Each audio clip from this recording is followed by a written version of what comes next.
আসসালামু আলাইকুম রহমতুল্লাহ। প্রবাসীরা আশা করি যদি দেশে যেতে চান, বর্তমান নতুন বাজেটের নিয়ম অনুযায়ী আপনি মাত্র একটি ফোন ফ্রিতে নিতে পারবেন।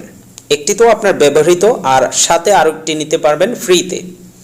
আর 3 নম্বর ফোন যদি নিতে চান সেক্ষেত্রে অবশ্যই আফগানি শুল্ক দিতে হবে।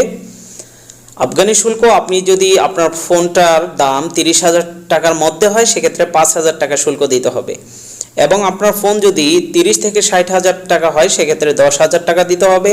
60 থেকে যে কোনো পরিমাণের মোবাইলের দাম যদি হয় সেক্ষেত্রে 25,000 টাকা শুল্ক দিতে হবে। আর যারা 12 বছরের নিচে কোনো বাচ্চা যদি হয় সেক্ষেত্রে মোবাইল নিতে পারবে না। তো দেশে যাওয়ার আগে অবশ্যই চিন্তাধারা করে আপনি মোবাইল কিনুন, নাহলে কিন্তু এয়ারপোর্টে গিয়ে আপনি ঝামেলায় পড়বেন।